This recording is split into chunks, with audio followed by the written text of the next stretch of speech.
Hey, what's up, Grinders? This is Dan Gaspar here with Friday's FanDuel Strategy Show. Joining me is TJ. TJ, how are you doing this morning? Doing very well. Had a good night last night, stacking up the Dodgers and Red Sox. Not quite as good as our coworker Christy Metzer, but yeah, pretty good night on FanDuel last night, and ready to keep it rolling again today. Nice. I do have Christie's. Let me see here. I'll bring her up on Twitter. You made me aware of this just before we came on the show. So I'll bring her lineup here. It looks like she took down the Thursday rally. Looks like she tied for first, a cool $17,500. And you mentioned you just didn't have the combination. Basically, she took it down with looks like a 4-man Dodgers with Frankie Montas. And we talked a little bit pre-show about Boston Dodgers. They were kind of the two chalky stacks, and it looks like she went 4-4. So I think that's actually a good discussion point before we actually get into the slate at all. Are you cool doing something like that? 4-4 of the two chalk stacks. Talk to me a little bit about how you treat FanDuel in terms of if you're trying to avoid the chalk, or if you think on a slate like last night, it's completely cool just to run the 4-4 of the chalk stacks. So I am cool with it, and the reason for that is like you look at her lineup there, and I mentioned I didn't have the combo. I ended up with 50% Dodgers stacks in my 150, and 40% Red Sox stacks. Where Christy did get different there is she played a 3.3% rostered Alex Verdugo. Yep. And so 34.9 points from him. That's why she got first place. In my single entries, I ended up with Devers to try and get a little bit different, lefty on lefty, and he was expensive. He didn't go. And so that's where my team fell a little bit short. I think I ended up finishing like third or fourth in most of my single entries yesterday. But she still found a way to get a little bit different, even with the chalky stacks. And I wrote up in the expert survey yesterday, I viewed Boston and the Dodgers as just like a tier of their own, completely above the other offenses. And I think that's kind of the key is you get some of the back ends of both stacks. You got Bellinger batting 7th, and he was pretty chalky, but Chris Taylor batting 8th. He was only about 10% rostered. He put up a huge game. So there's a nice mix and match of chalk as well as getting a little bit different there. And I like the team a lot. There was we had a nice little stretch on FanDuel yesterday where Christy had 2 teams in the top 10, Chop had 3 teams in the top 10, and I had 2 teams in the top 10. And it was just Rotogrinders badges all the way through, except for 1 or 2. So I was happy to see one of us came up top with it, and Christy pulled through. Yeah, and you mentioned the lefty on lefty thing. People do not like to do that. So that's a very, very easy way to just differentiate your chalk stacks right there is go lefty-lefty. And I mean, Verdugo, like, he's at risk of pinch hit but not when he's in the starting lineup against a lefty, right? Like, if that's the scenario, you're kind of just assume he's going to be in the game the whole time. So I like that as well. All right, we can start talking tonight's slate now. I mentioned pre-show to you that I have not taken too deep of a look at the slate. So this is definitely going to be more of a first look show for us. We'll talk a little bit just what we see off the top. And then also talk some strategy as well. One of the first things I like to do before I look at any slate is see if there are any games that I can just completely X off right off the bat. And that is by going to Rotogrinders weather page. Kevin Roth has this updated continually throughout the day. He's a good follow on Twitter as well. As you get closer to lock, if you have any questions, he typically answers those on Twitter. He's on the Crunch Time show later today before every slate, and he gives updates on there as well. So we were talking pre-show. It doesn't look like there's a whole lot here. So we can kind of just go under the assumption that all of these games are going to play. And then, again, just follow Kevin Roth on Twitter or on Crunch Time if something to see if anything changes throughout the day. But right now, we're just going to go under the assumption that, all these games are going to play. It does not look like I haven't taken too deep of a look. It doesn't look like we have like any crazy weather assisted games. I was going to say we should take a peek over to Weather Edge because there's actually the Boston game maybe. There's actually a little bit of craziness in Weather Edge today, and weirdly enough, the Red Sox game isn't one of the ones that's too crazy. And the other ones are based on small sample size games. So we have Phillies and the Mets, 68 degrees, winds blowing out, small sample size. So like we can't see a 71% increase, but if you look at the temperature there, it's pretty warm for New York. The winds are blowing out. So that makes sense that there'd be a bit of an increase. And then if you go down as well to Atlanta, it's been beautiful weather in Atlanta lately, and 76 degrees. It's not a huge wind, but it's blowing out and it is warm. So it's a 3-game sample size, but this is one of those ones that I think makes a lot of sense. And you look at a team like Miami that's going outside of their home stadium, where their home stadium is usually like it's a pitcher's park, right? It's tough to hit home runs there. So now they're going to Atlanta where it's really warm. I think this is potentially an interesting game for us to look at for some stacks today. Yeah, Ian Anderson, Trevor Rogers pitching in that one. It's also important to know, you kind of mentioned it offhand, some of the sample sizes on this. Again, this is descriptive data. This is what has happened in the past, not necessarily predictive. But a lot of times you can, hey, this makes logical sense. The wind's blowing out. It's warm. Yeah, it makes sense that this is a better environment, for hitters. Sometimes when the data is a little bit more contradictory, which does happen every once in a while, again, that can be kind of easy to parse out. Like, okay, probably looking at a really small sample size here. And that's kind of the issue that we're dealing with. But in general, I do stand corrected. It does look like we actually have some decent hitting spots. And you mentioned it there. Miami, Atlanta, your favorite one. But even Boston, Baltimore, which isn't showing as a huge boost, it does have a little bit boost in runs. And it would make sense, again, logically, that, hey, 74 degrees, 60 mile per hour winds blowing out. Could see some increase in home runs and totals there. So yeah, let's go then to lineup HQ. We got FanDuel loaded here. Talk to me a little bit about pitching. First things you saw at first glance, just chalk, and then go from there in terms of pivots that you like. Yeah, so the big thing I've noticed just on kind of first look is we have some aggressive pitcher chalk today. Shane Bieber has seen a big price decrease, and because of that, we're going to see some mega chalk Bieber. We currently have him projected at 24% there. I think it's going to be more than that, especially in single entries. This is an interesting one because Shane Bieber of old should be 11, almost 12K. And if he was playing Detroit, he would just be in the smash spots of smash spots. But he's seen a big decrease in strikeouts this year post injury. And one of the reasons for it is a decrease in his fastball. So if he's picking up a lot of ownership in tournaments, that's definitely an interesting pivot. Having said that, he is without a doubt your cash game play today. Like that's the first guy you're looking to. 8,600. It's Detroit. Even if Shane Bieber is not himself, it's still Detroit. And so that's a very interesting one. Sean Manaea looks like he's picking up a heavy amount of ownership as well. It's deserved. It's against Pittsburgh, but it's a huge slate. So I think we can pivot off of both of these guys in tournaments, look to go elsewhere. Somebody like a Brandon Woodruff, who's playing a tough Seattle lineup, but they're not the same against righties as they are against lefties.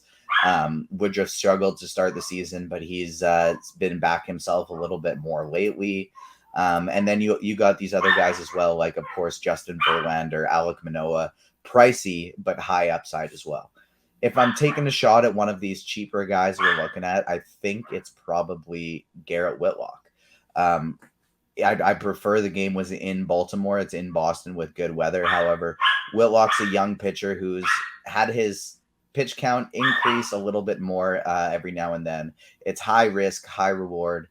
But he's a good strikeout pitcher. He strikes guys out. And so if he's getting the ball in the zone, he can get 5 or 6 innings, strike out 8 or 9 guys. And Baltimore's not exactly a scary lineup against right-handed batters. Having said that, on a big slate like today, I don't think we're really going to be wanting to drop to these low guys too much.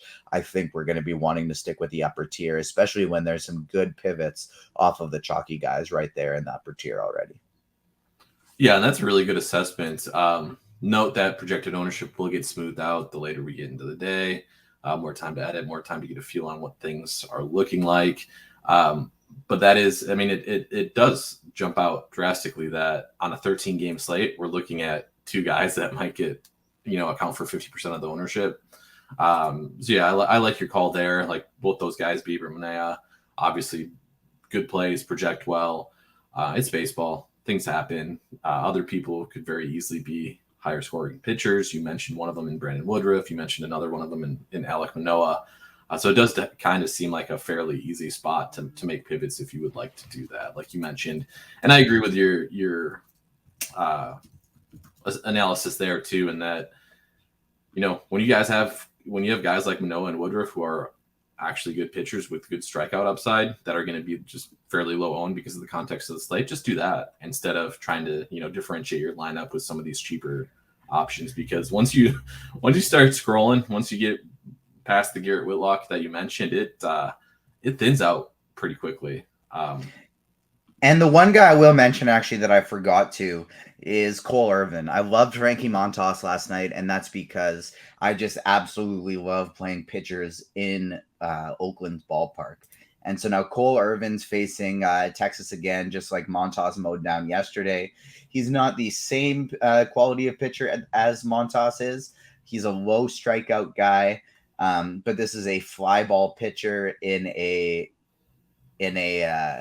park that's it's tough to hit home runs in. So I don't mind taking a shot on Cole Irvin in tournaments just because I'm not that scared of Texas and I love the ballpark. But with the lack of strikeout upside, I'd really rather just go to one of these guys up top. And that's a fairly good point too, for FanDuel specifically. Is again, we're hunting strikeouts typically with our pitchers, but FanDuel does have the award the quality start. You do get bonus points for the win. Somebody like Cole Irvin that's more of a contact pitcher but might be able to go a little bit deeper in games can get you that quality start. So make sure you weight that. Again, strikeout's still kind of what you're chasing after, but it's a pretty good point with Irvin in terms of maybe a little bit okay with somebody who has a little bit better of a shot at a quality starts. I mentioned, though, after all these dudes, it gets pretty bad at the low end. So theoretically, that should give us some pretty good hitting spots for tonight. What are they? What are your favorite? We'll start there, and then we can talk some lower owned stacks later on as well. Let's just keep playing the Dodgers. They're going to be chalky again, but it's like I keep saying every single show that I'm on, you stack the back half of the lineup and it works. It doesn't matter. Edwin Rios is a guy that we're not projecting in the lineup, but he's been in the lineup lately and he's been hitting the ball really well. But these guys just aren't expensive at the back half. Like, I can play Verlander, I can play Manoah, and then I can stack them with Justin Turner, Chris Taylor, Cody Bellinger, and Gavin Lux, and I'm very happy with my team there. Now, obviously, with it being a lefty they're facing in Mad Bum, maybe I'm not as keen on Gavin Lux. Maybe I'm a little less high on Cody Bellinger, but it makes me love Justin Turner and Chris Taylor. Sorry, I'm not sure if you can hear that. I'm getting a call here, but there, it declined. So, yeah, these Chris Taylor is one of my absolute favorite plays on the entire slate. And if he's sticking below 10% ownership, same with Justin Turner, I'm going to be absolutely all over these guys in tournaments today. Yeah, you kind of mentioned it, even lefty. Pretty easy to differentiate. Freddie Freeman will be an interesting case. Obviously very talented. So we'll see. Maybe his ownership's slightly suppressed just because of the lefty, but probably not all that much. He'll probably get generally, I'd say probably, but the fact that he put up a 50 bomb last night will I don't think that's gonna factor. Yeah, he's still too underpriced. Hitters too, yeah. Trey Turner's appropriately priced, Mookie Betts is appropriately priced, Freddie Freeman is not. Yeah. And the rest of the Dodgers lineup is not either. But that's why he's gonna pick it up as well. But I just absolutely love the middle to back half of this lineup. Yeah, Lux has not been getting pinch hit for. He's been a guy that's kind of just been in the lineup, and he gets his at-bats no matter what. Obviously, hitting ninth isn't the greatest, but you can do some sort of wraparound stack there pretty easily, and include Bellinger in there as well, too. And if he's in the lineup, I even think you could play Austin Barnes. Austin Barnes is somebody who we typically don't look as a good hitter in the past, but he's hitting the ball very well this year, especially against lefties. So if Austin Barnes cracks the lineup, I don't mind that he's probably going to be 2,100, something like that. So that's something I don't mind doing either. All right, let's go to, do you have another one for me? Otherwise, we can look at one tool I like on Rotogrinders. This one is provided by the Bat. Derek Hardy's The Bat. He has a page for stack projections and top stacks of the day. So he has Dodgers up there ranked third currently in terms of his projections. Number one, we talked about a little bit, Boston Red Sox. And then he also talked about the Braves, who you pointed out as being a good game to stack as well. Give me your thoughts on the Red Sox and Braves. Do you like them? Clearly not as much as the Dodgers, but are they still kind of up there in the same tier? So, while yesterday I viewed the Red Sox in the same tier as the Dodgers, and today I definitely don't hate them by any means. The Red Sox are a fantastic play. They're going to be very chalky, and that's why I'm not quite as keen on them in tournaments. They went bonkers yesterday, and so people are wanting to go right back to the well today, and that's fair. It's a good weather game. It's Kyle Bradish, who's a young pitcher. He's shown flashes of being okay, but not that fantastic. And so they're in a beautiful spot. They're a great play, but the ownership's going right along there with them. So if you're wanting to mix in the Alex Verdugos and stuff again, there are some ways to get different, but you're not getting any type of ownership discount today on Devers and Martinez, Bogarts, Story, and Hernandez. Atlanta is where I have a lot of interest because this team is not going nearly high as owned as the Dodgers and Boston is. Even Boston's going more than the Dodgers. So that's why I'm high on the Dodgers. But Atlanta, nobody's playing these guys to the same extent. And I love it. Like, this is my favorite tournament option on the slate. We have a great weather game. They're highly projected in the bat. I don't think they're being quite as highly projected everywhere else. And so because of that, they're not picking up the same type of ownership as we see. The RG baseline projections aren't doing them as high. You look around the industry, I don't think they're projected as high. So the bat's higher on them as well. And we already kind of were because of that weather. So Atlanta is a very, very interesting team today. So it's kind of interesting. I had a bit of a cold streak on FanDuel, and then the last two nights have gone very well for me. And the three teams I've stacked have been the Dodgers, Atlanta, and Boston. And those have been the three teams that went well for me. And those are the three we're talking about again today. The one that let me down was the Angels, and they've been really letting me down lately, but that's okay. Those other three are the ones that have been popping, and it looks like they're popping again today. So if you're playing Red Sox, you're going to have to find a way to get a little bit different with the rest of your lineup. Same if you're playing the top half of the Dodgers, but Atlanta is a way you can do that, and I absolutely love their upside today. Yeah, you don't have to get too different, like you mentioned with Atlanta. They'll be low owned as is. Acuna, I just read, not in the lineup, not going to be in the lineup tonight. So that's a little bit disappointing, but he would be the chalkiest player of them all anyways in the lineup. One guy I'll mention, William Contreras. The guy's actually, like, he's been putting out pretty big production in terms of power. Especially against left-handed batters. And so, like, we have him projected 7th. I could see him hitting like 4th or 2nd today. Yeah, I think he was up to 2 one of the other nights too. It just depends on where they throw Dansby Swanson. But even if he's 7th, people don't. That's another thing on FanDuel. People don't like to play catchers because typically the catcher's just not quite as good or as talented as some of your other options on the team. But Contreras, I think, is, especially with Acuna out, he's a guy that I would be looking to get into some of my Brave stacks as well. I'm getting very excited to play tonight. Seeing this Braves ownership, like if this lasts throughout the day, I might just put in 150s just so I can get ridiculously overweight on the Braves. So talk to me about that. So what is ridiculously overweight for you? Like, the Braves aren't going to be owned, right, in general. So let's say you're throwing 150 lineups in and you have this super strong take on the Braves, who you think they're going to be, low owned, because they probably are going to be. What does, what's a strong stance for you look like in this situation? How many lineups are we talking? So if I'm running 150 and the Braves, I think as it stands right now, if I would be building, if we go over to the stack tool, I think I'd be putting like 30 to 40% Braves. Okay. That's what I'd be looking to get to. So both in my top stacks my primary and my secondary. And so the Dodgers would probably be the only team over than that. I think I'd try and get around at the field with Boston just because they've been showing how high powered they are lately, and that scares me a little bit. The next thing I'd do is I'd look at the teams I'd want to get underweight on. So if I'm getting heavily overweight on a team like the Dodgers, Atlanta, I'm trying to play them in 30 to 40% of my lineups. Well, then there's going to be teams I want to get underweight on. So I want to look at some of the teams that are picking up chalk and are good teams, but maybe I don't project them as highly. And I'm looking at Minnesota. I'm looking at Washington. I'm looking at Arizona. I'm looking at Cleveland. Those are teams that I'm probably going to be trying to get a little under the field on. And so because of that, I'm going to look at my stacks, and those are my sprinkle teams. Usually I have teams like the Dodgers, the Red Sox, the Braves. I think the next ones I'd put in there would be the Mets, as well as Toronto, as well as who's my other team here? Hold on just a second. There's one more that I like. Houston. Houston, I think, is a really good tournament option against Chris Flexen. Doesn't strike people out, and they're not picking up a lot of ownership. So those are the teams that I'd be looking to get 10 to 20% of in my stacks. So I'm looking at my Dodgers and Atlanta and maybe Boston in the 30 to 50% range, my secondary stacks in the 10 to 20% range. And then all the other teams I just want a piece of, I'm looking at like 5-ish% of those ones.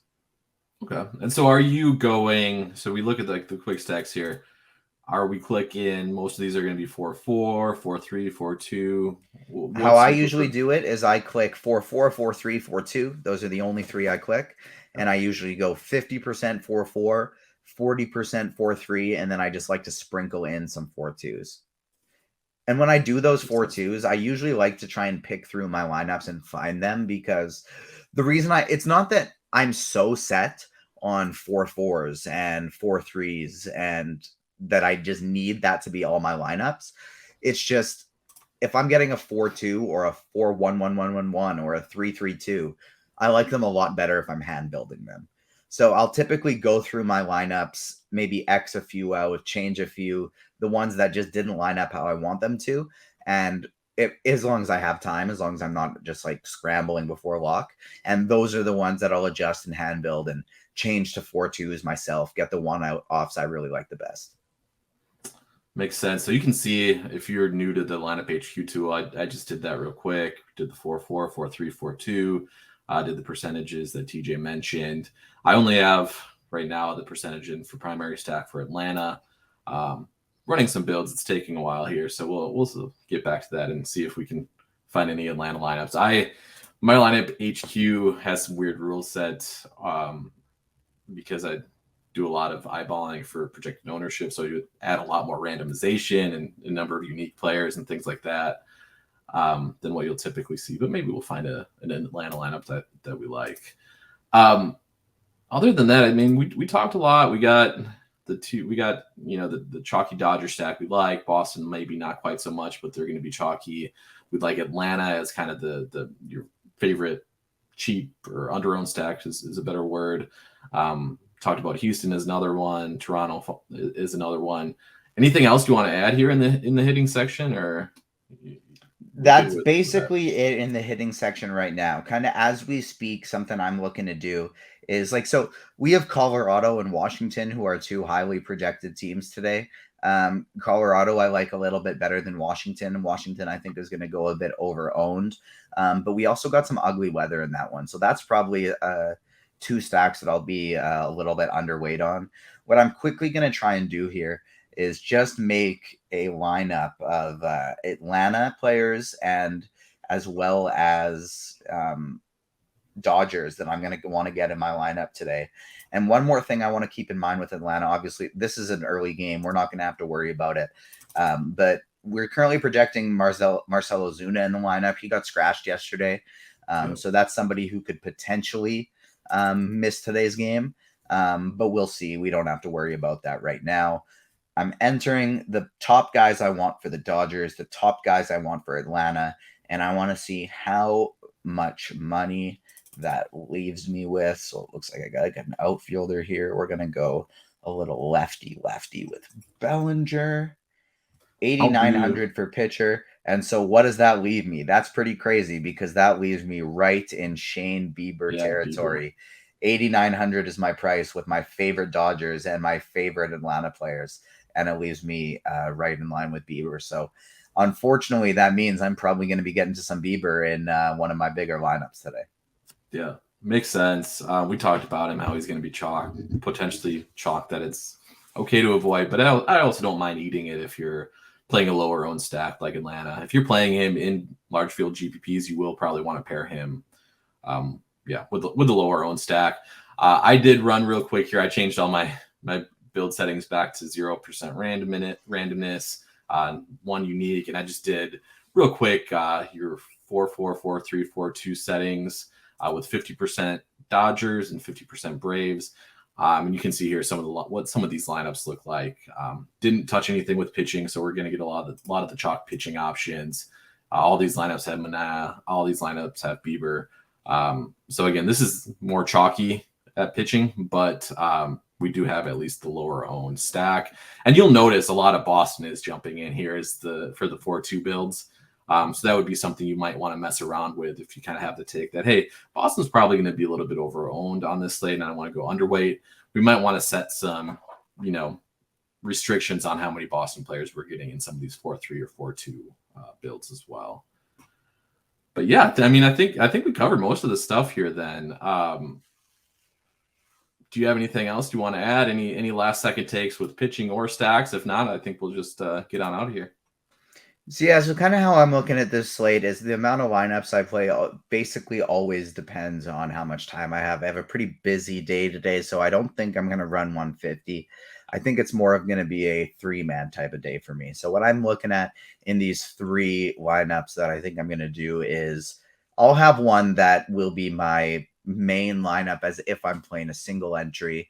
And then outside of those, like if I'm playing Boston, I'm going to make sure that the Boston lineup is with my lineup that I'm getting crazy at pitcher and I'm doing somebody who's going to be super low owned. If I'm playing Bieber, I'm going to try and find a couple ways different in it. And I think one of my 2 favorite ways to do that right now are number 1, Atlanta, and number 2, Houston. 2 very strong offenses that aren't picking up the amount of ownership that they should be.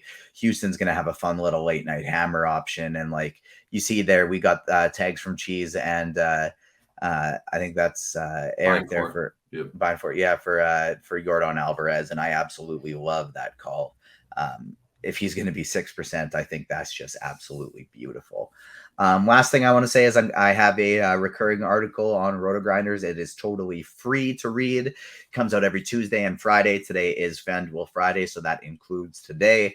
It's the Agents of Fantasy column where I get to mix in some fun superhero puns with fantasy sports analysis. And today is the release of Obi-Wan Kenobi on Disney Plus. So maybe I'll have to make it Star Wars themed instead of superhero themed. But I also have a bit of a new segment planned for it today where I'm going to give my favorite one-offs as well as my favorite stacks and pitchers. So Check that out. The Agents of Fantasy. It's brought in from my website, agentsoffandom.com. So make sure you check that out as well. And I have seen those articles typically send out a tweet from the Rotogrinders MLB page. TJ tweets them out himself. You can follow TJ at TJ_Zwarych, right? Yeah. ZWARYCH5. So if you're looking to follow TJ on Twitter, that's the easiest way to do it. And yeah, so that's going to do it. I don't have anything to promote. I'll be working on projected ownership all day. If you see anything off, I usually get complaints as more than compliments. So feel free to keep those complaints coming if you see anything that's it's a ridiculously difficult job. So kudos to you for that. I was attempting to be brought into projection type things at the beginning when I started with RG, and that stuff is just not my bag at all. The spreadsheets, the numbers, this is tough stuff. So kudos to you, because not only is it a lot of work inputting, but it's a lot of work researching. So yeah, great. Well, it's a thankless job. For baseball, people don't quite understand. It's a bit of a paradox, right? Because people use ownership projections to make decisions, typically whether to be underweight or overweight. So that in itself is going to drive ownership either up or down. So if you have a chalky team, they might not end up as chalky because a lot of people make the same decision to say, hey, they're going to be chalky, so let's not play them. And kind of the opposite of that with lower owned stacks. So it's all about directionality. And that's the important thing to learn when you're using ownership projections. pretty confident Bieber and Minaya are going to be the two chalkiest pitchers by a pretty wide margin on FanDuel. We might not get that within the exact percentage, but you can make pretty easy decisions based on knowing, the directionality of ownership. So yeah, that's my ownership rant for the day. I wasn't expecting to do that, but hey, that will end the show here for FanDuel Friday. We may be back next week. Chop might be back next week. Squirrel might be back next week. We don't know, but this is a recurring show. If you have any questions, any suggestions, anything like that, feel free to reach out to us on Twitter. Other than that, that's going to do it. So have a good day, guys.